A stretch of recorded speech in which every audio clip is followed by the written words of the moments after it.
Rasulullah, la'anallah al-kasiyat al-ariyat, Allah melaknat yang pakai baju tapi telanjang. Nah, siapa wanita pakai baju tapi telanjang? Yaitu bajunya yang tipis kelihatan warna kulitnya, atau tebal tapi ketat nempel ke tubuhnya, itu nggak boleh. Kalau pakai baju nempel harus pakai abaya di luarnya yang globor-globor. Itu tentang tutup aurat. Itu wanita dalam sholat dan di luar sholat sama seperti itu persyaratan tutup aurat.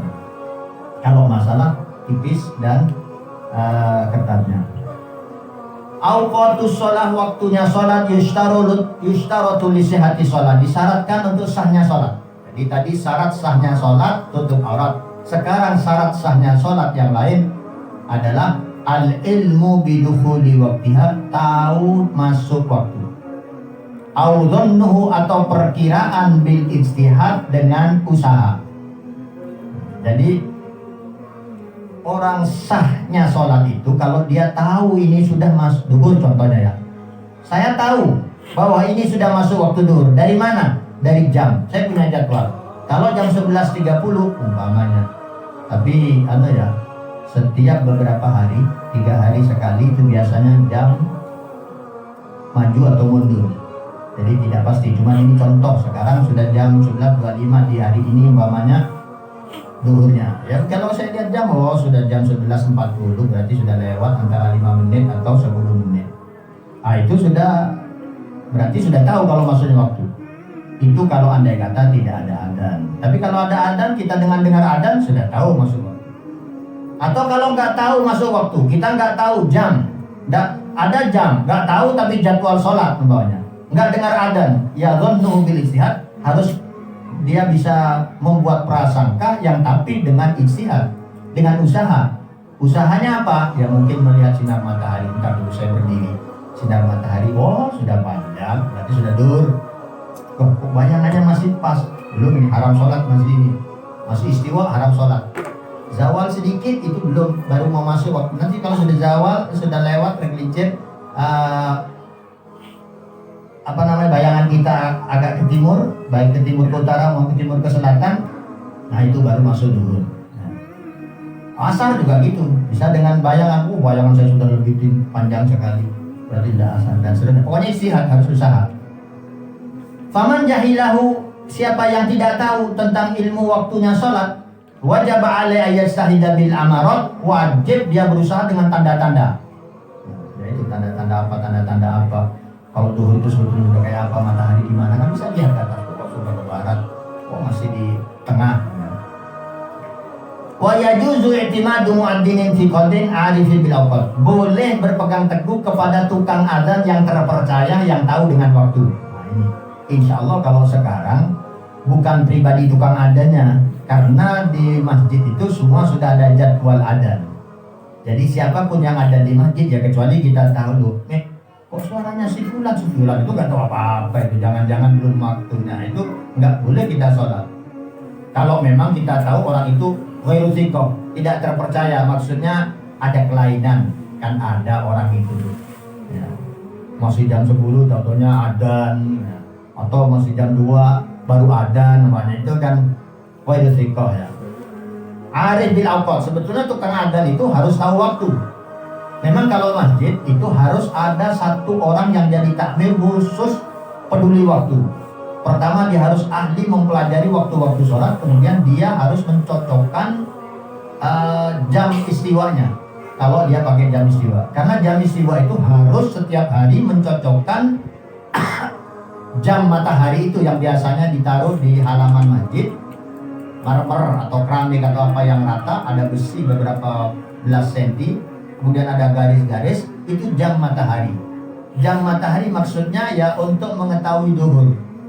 Kalau di jam istiwa yang dibuat jadwal di seluruh Indonesia, pasti duhur itu 12.04. Jadi 12 itu istiwa, 04 itu sudah tergelincir. Itu pasti. Tapi kalau asar, maghrib sampai subuh pasti beda setiap harinya.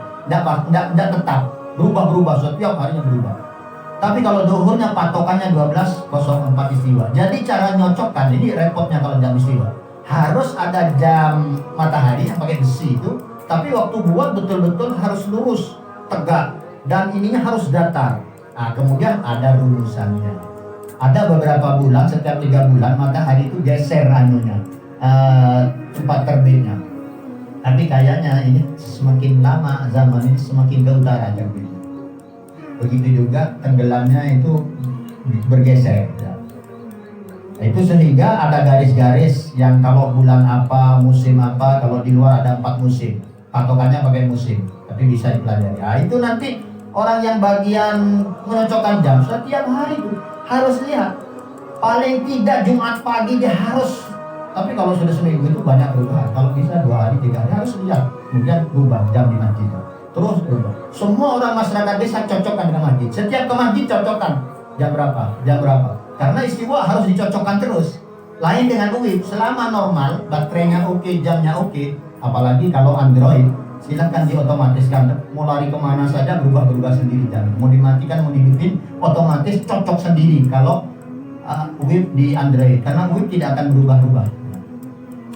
Tapi kalau istiwa berubah-ubah sesuai kondisi matahari, kecondongannya, terbitnya, setiap 4 musim beda. Kalau Indonesia hanya 2 musim, di luar 4 musim. Itu beda. Nah itu sebetulnya itu tugas takmir masjid yang bagian menyocokkan jam.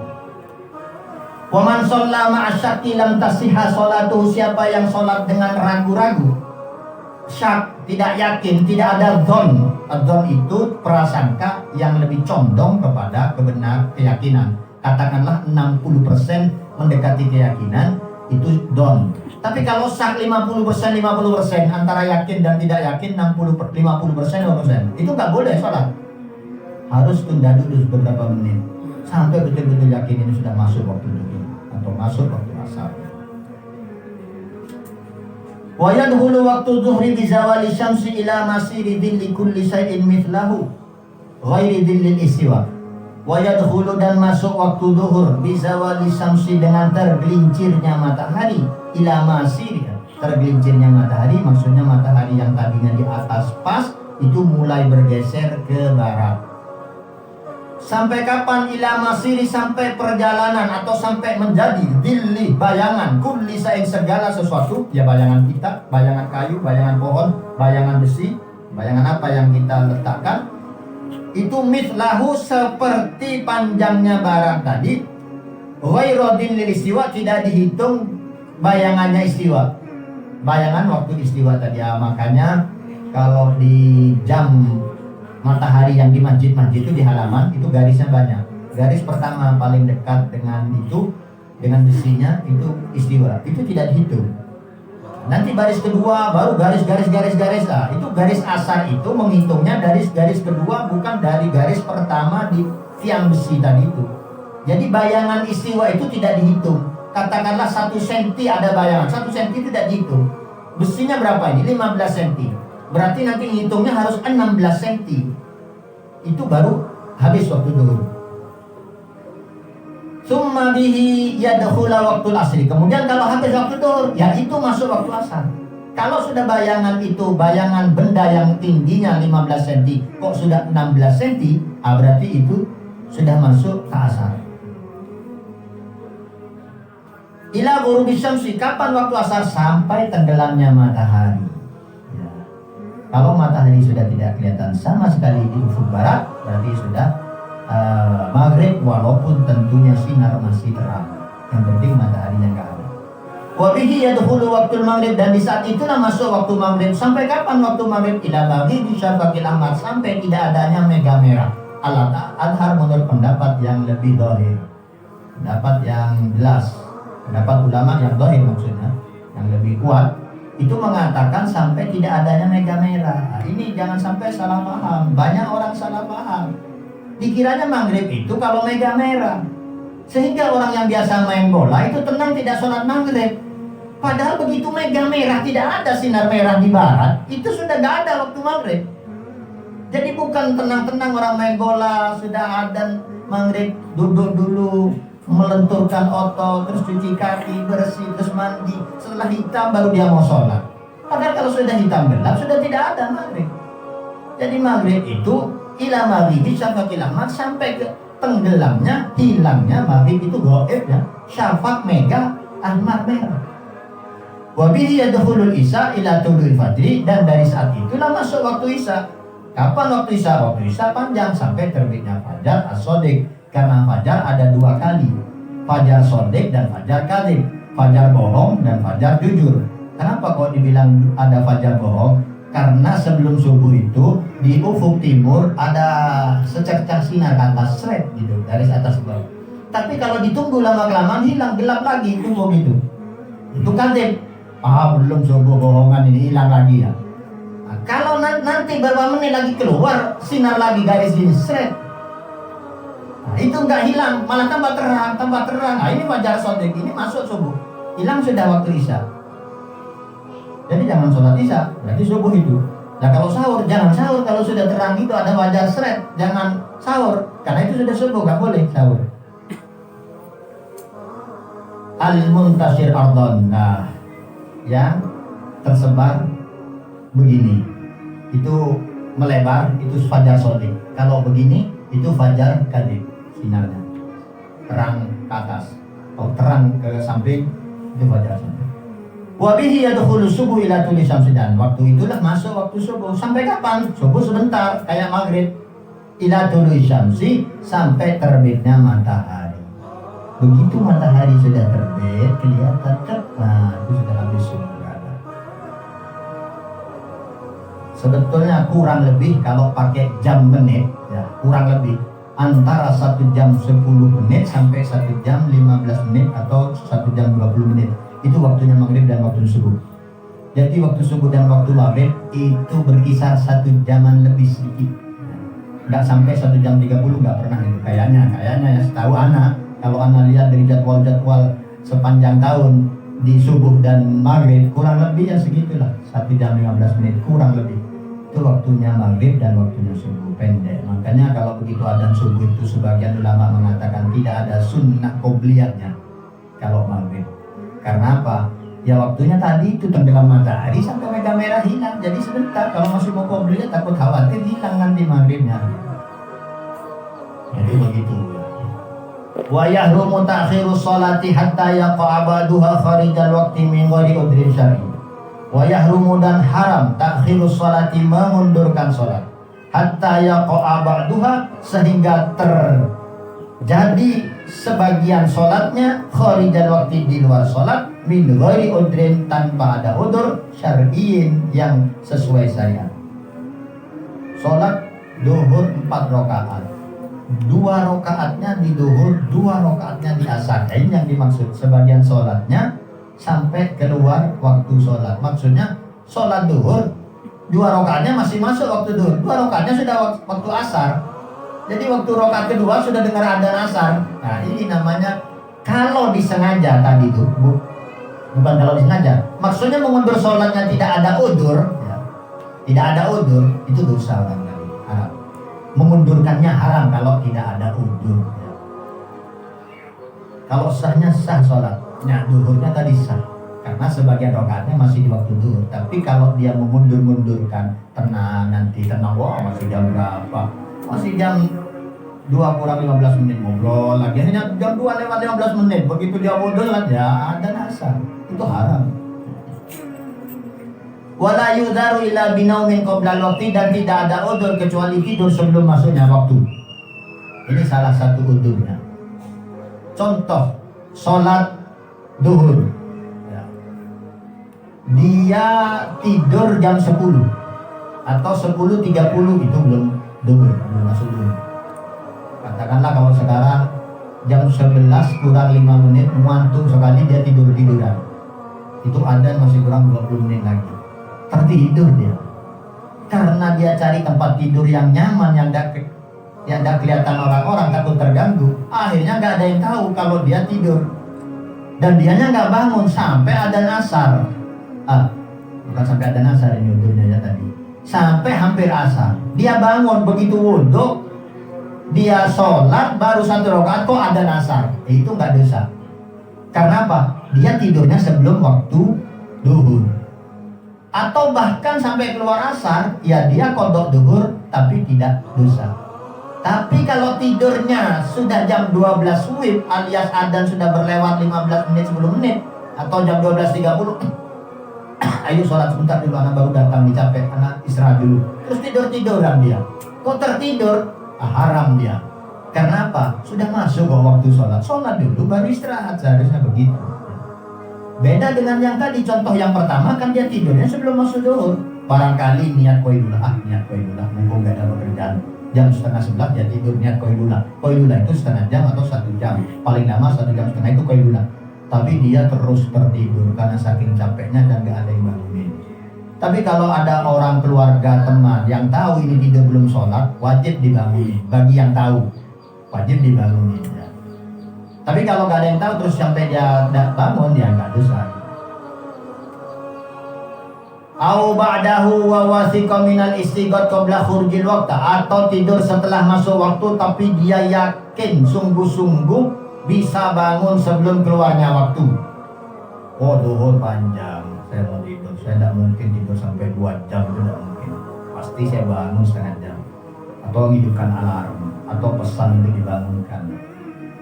Wa binisyanin, atau lupa, sudah masuk waktu duhur betul-betul lupa karena ada tamu atau ada pekerjaan yang sibuk.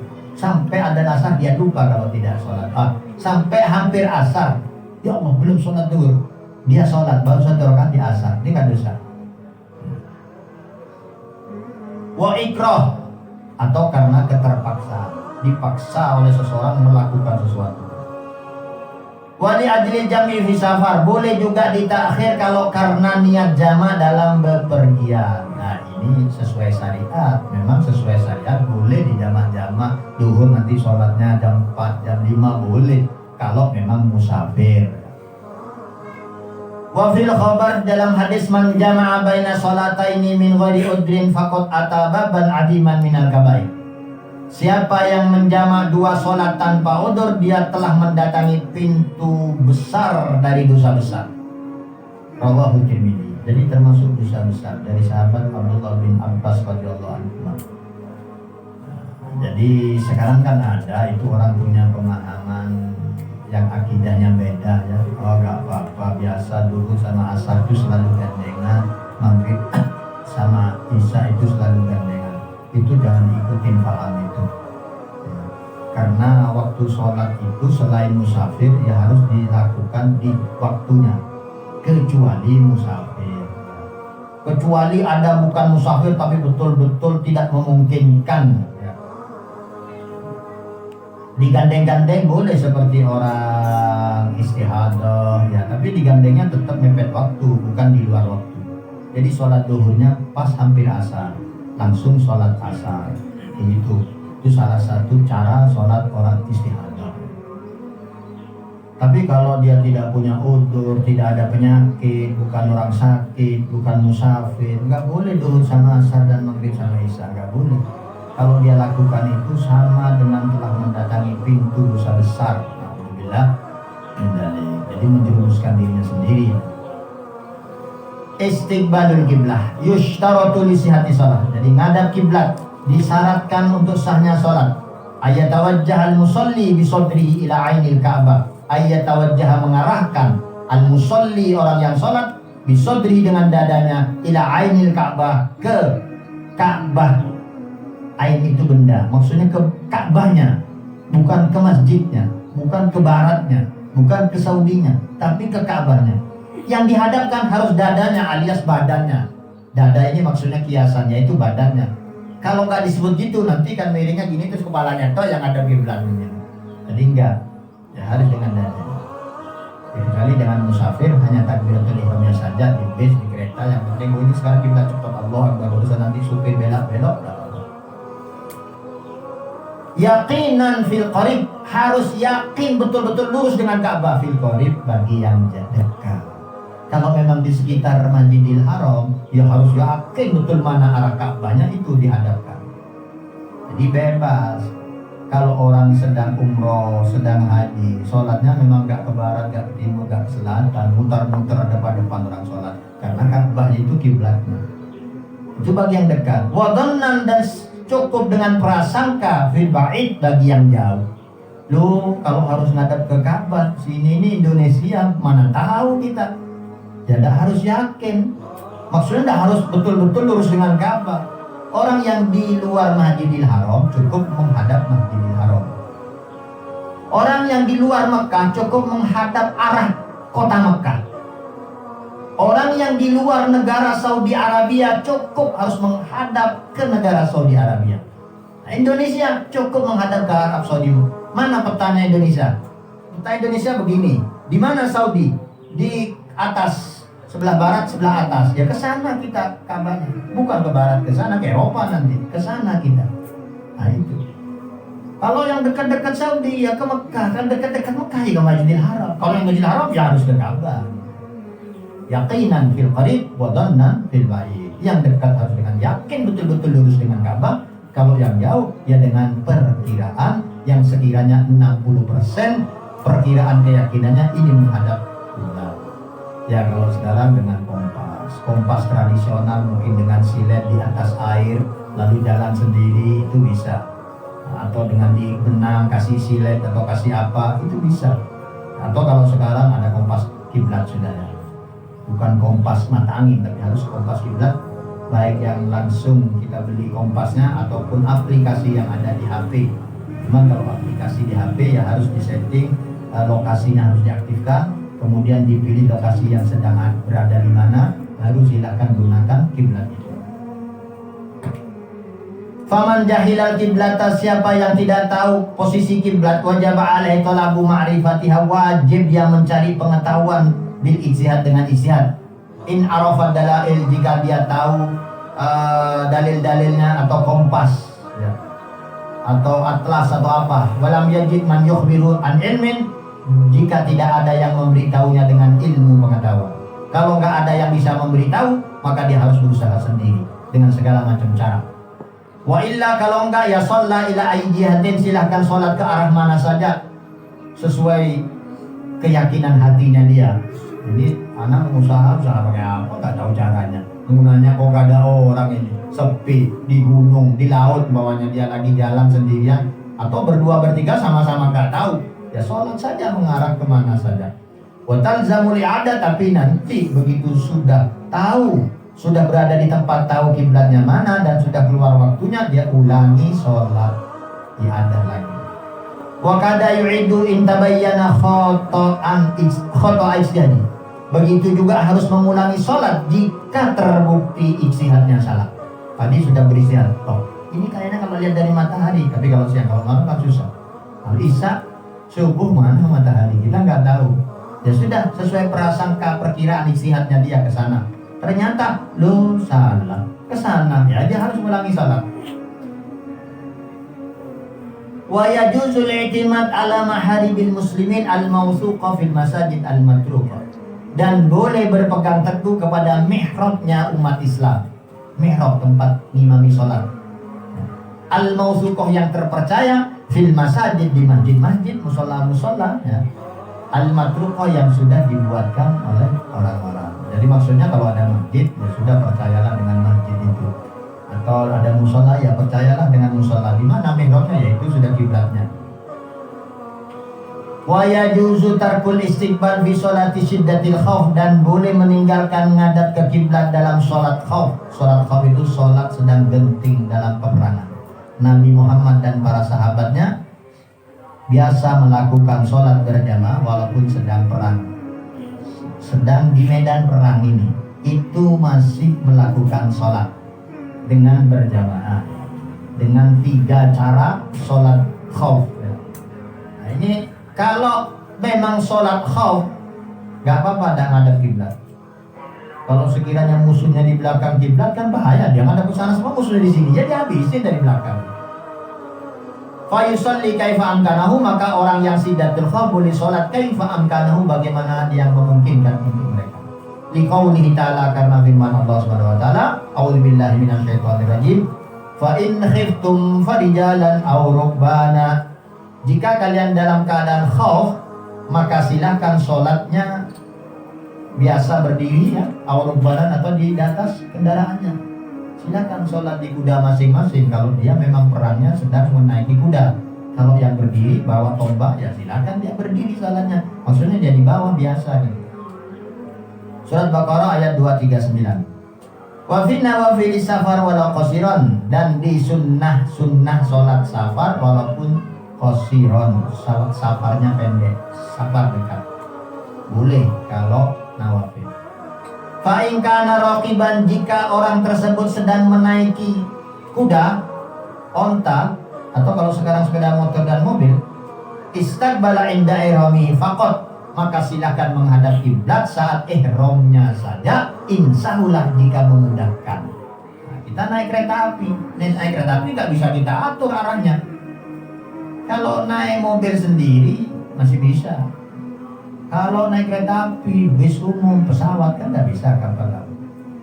Usahakan di takbir ihramnya saja menghadap kiblat. Insyaallah itu pun jika mudah. Maksudnya jika dia bisa menebak mana kiblatnya. Ya, sekali lagi kalau siang masih gampang, kita bisa noleh matahari posisi di mana. Tapi kalau sudah isya dan subuh, kita nggak tahu kiblat, ya sudah kira-kira.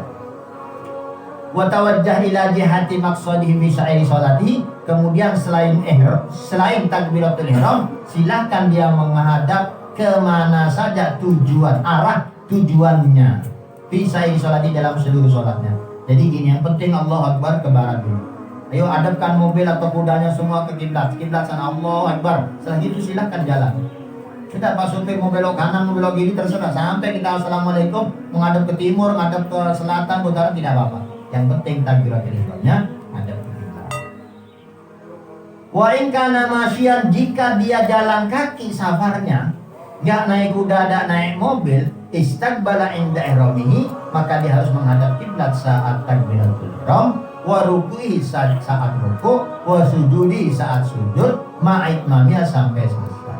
Maksudnya kalau dia jalan kaki rombongan, kalau dia berhenti sholat itu seperti sholat biasa, ketinggalan rombongan, bahaya di padang pasir, takut dirampok, dibunuh orang, dijadikan budak, atau diterkam binatang buas, takut diterkam binatang buas. Jadi dia ya tetap Allah Akbar ngadep kiblat dulu. Kalau sholat, kalau jalan kaki kan bisa saja dia ngadep kemana. Allah Akbar baru dia jalan melanjutkan berjalan. Tapi nanti kalau rukuk, kiblat lagi rukuknya. Nanti jalan lagi. Begitu sujudnya ke rukuk, ke kiblat dulu. Setelah sujud lanjutkan lagi jalan. Begitu. Ini dari perhatiannya agar semua orang sholat tepat waktu. Jadi sholat itu memang sudah gak bisa ditunda-tunda. Sakit gak bisa berdiri, ya duduk, tidur. Pokoknya sholat gak ada keringanan. Kecuali yang musafir bisa dikosor atau dijama, itu saja keringanannya. Gak ada alasan, oh ini diinpus sebulan, gak apa-apa gak sholat. Gak apa-apa gak sholat. Kecuali gak sadar, dipanggil gak tahu, gak bisa ngomong, gak apa. Ya sudah, apa katanya dia. Antara dia dan Allah. Tapi kalau masih bisa bicara, bisa diingatkan waktunya sholat. Walaupun gak bisa berdiri, gak bisa wudhu, tayamum, gak bisa tayamum sendiri, ditayamumi. Wakila al-masyi karokib, dan dikatakan oleh pendapat ulama yang lain, orang yang jalan sama dengan orang yang naik kendaraan, cukup ihramnya saja. Fayastaqbilu inda ihrami faqat, menghadap kiblat saat ihramnya saja. Wa yumi'u bi ruku'i wa sujudihi, cukup mengisyaratkan atau menundukkan pandangan saat ruku dan sujud. Jadi sujud rukunya sambil jalan, di mana? Gak usah sujud, gak usah ruku walaupun jalan kaki. Ya sudah, isyaratkan saja seakan-akan ruku, berdiri lagi. Nanti begitu sujud, ya dia isyaratkan lagi yang lebih rendah sedikit. Harus lebih rendah sedikit, baru diangkat lagi. Nah, begitu.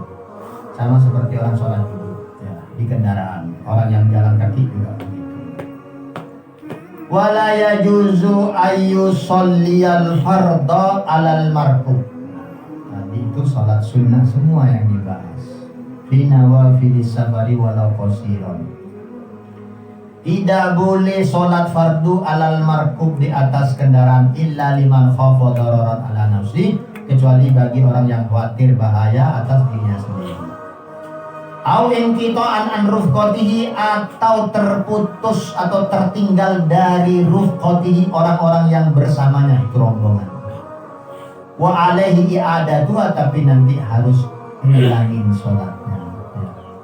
Jadi ini dulu begitu ya. Sekarang yang jelas kalau naik kereta api, naik bis sumo naik pesawat yaitu sudah masuk darurat. Kalau yang naik kuda, jalan kaki itu sebetulnya tidak begitu darurat. Ya kecuali liman khafa dararan ala nafsi tadi. Naik mobil sendiri ya bukan darurat, gak perlu sholat di mobil semua, mampirlah ke musola, ke pom bensin, kemana bisa mampir sholat. Ini yang kita bicarakan kalau zaman sekarang ya kereta api lah. Kalau kereta api kan tidak mungkin kita turun, ya ketinggalan. Tapi kalau kereta api masih bisa sholat berdiri, sholat duduk kalau ramai, kalau kosong sholat berdiri bisa. Karena kereta api itu ada beberapa ruangan kosong, ruangan di pintu keluar masuk, atau di sela-sela kursi-kursi itu ada ruangan kosong, masih bisa kalau berdiri. Tapi kalau khawatir jatuh, ya jangan. Menjaga keselamatan itu lebih baik. Jadi di kereta api pun sudah bisa sholat duduk.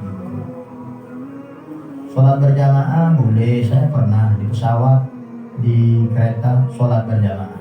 Karena kebetulan satu grup rombongan. Ayo sholat berjamaah, ayo sholat berjamaah.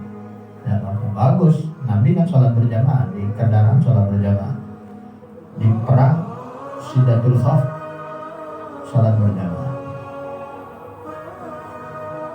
Nah ini apa-apa yang berhubungan dengan syarat-syarat sahnya sholat, ya. Harus menghadap kiblat, harus tahu waktu, harus tutup aurat, ya. Harus toharoh anil najasa. Itu semua syarat sahnya sholat yang harus dilakukan sebelum sholat atau saat takbiratul ihram. Nah, selanjutnya nanti kita akan baca kitab ini yang berhubungan dengan rukun sholat. Ada rukun fi'liyah, ada rukun qauliyah, ada rukun qalbiyah. Ada yang harus dilakukan oleh hati, dilakukan oleh mulut, dilakukan oleh anggota badan. Bahkan ada rukun maknawiyah. Jadi di sini ini ada beberapa penjabaran yang tidak seperti di kitab-kitab fikih. Walaupun singkat, padat, tapi banyak hal yang akan kita dapatkan insya Allah. Mudah-mudahan kita semua mendapatkan kemanfaatan dan keberkahannya. Mudah-mudahan Allah menerima semua amal ibadah kita. Mudah-mudahan sholat kita menjadikan sholat Allah, jadikan sholat kita sholat yang khusyuk. Mudah-mudahan Allah menerima sholat kita. Mudah-mudahan amal ibadah kita menjadi mendekatkan diri kita kepada Allah Subhanahu wa Ta'ala, sehingga Allah dan Rasulnya meridai kita semua. Amin Allahumma amin. Dan mudah-mudahan Allah ampuni dosa-dosa kita, angkat derajat kita, kabulkan hajat kita, angkat semua penyakit dari kita, istri kita, anak-anak kita. Hadinya kalau susah. Fatihah.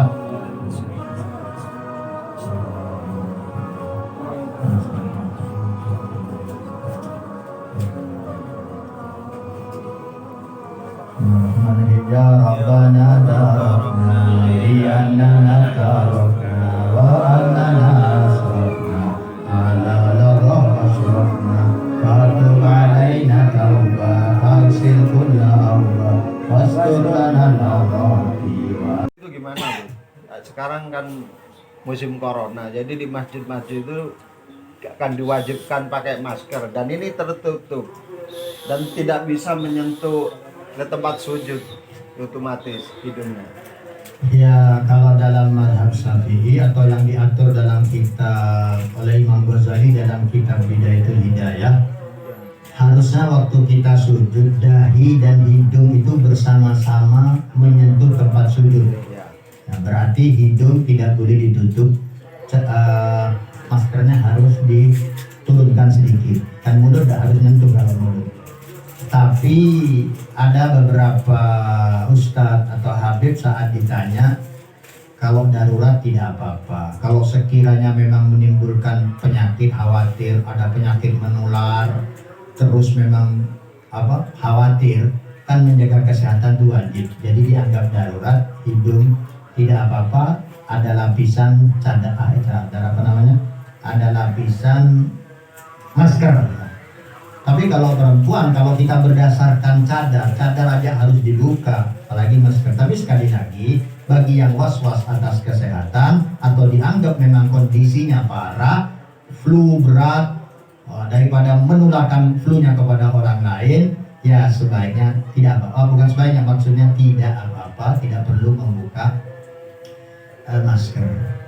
Jadi kalau menurut Ana memang harus di hidung itu digeser. Tapi beberapa minggu atau bulan ini banyak sekali video-video beredar pertanyaan kepada para ustadz, para dai, jawabannya darurat, tidak apa-apa. Menjaga kesehatan itu lebih baik daripada